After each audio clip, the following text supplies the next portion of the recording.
C'est sur ces marches que donc Keoluankot, alias Phileas Luang, s'est assis peu de temps après l'événement dont je vous ai parlé tout à l'heure, et qu'il a médité à ce qui venait de se passer. Et donc autant de l'autre côté on a vraiment le versant, comment dire, concret, ici on a plus le versant abstrait de cette naissance. Voilà, c'est là qu'il a formulé vraiment un petit peu le concept du tourisme paradoxal.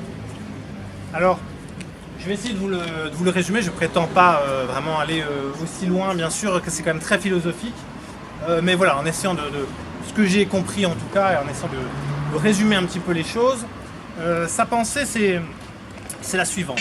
Le touriste traditionnel, que cherche-t-il? Finalement, il est à la recherche d'authentique. Mais il est dans sa condition d'homme moderne, consommateur, voilà, contemporain. Il veut l'authentique tout de suite, maintenant. Voilà. Et voilà, s'il se rend, je ne sais pas, en Afrique, dans un village, il veut tout de suite avoir le chant authentique traditionnel. Il veut goûter le plat authentique traditionnel. S'il se rend dans une réserve d'Indiens, il va vouloir peut-être connaître le rituel secret authentique tout de suite.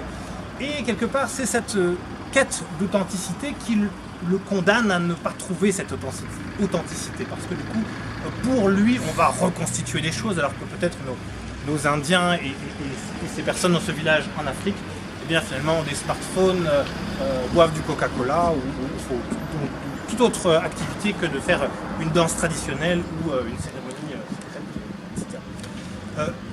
Et donc, ce que se dit Phileas Luang, c'est que finalement, c'est en détournant le touriste de son objet de visite touristique qu'il va pouvoir retrouver une forme d'authenticité. Donc c'est en visitant le non touristique qu'il va pouvoir, d'une certaine façon, faire acte de naissance de son authenticité propre. Il faut voir, je pense qu'il considère le touriste comme un personnage tragique. Et c'est une façon pour lui de résoudre cette tragédie pour que le touriste puisse renouer avec son destin. Donc ici, certainement, ça sera un lieu de culte, en tout cas on rendra hommage à ce moment. Peut-être un parterre de fleurs, je ne sais pas exactement, mais il faut vraiment voir cet endroit comme un des lieux un peu sacrés de ce futur tourisme.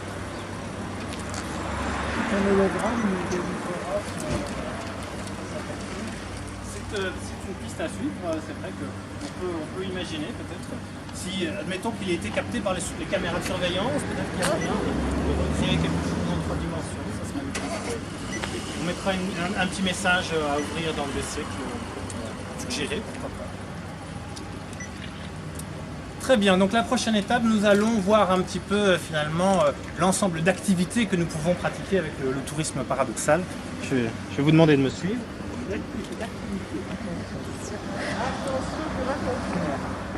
On va visiter les activités.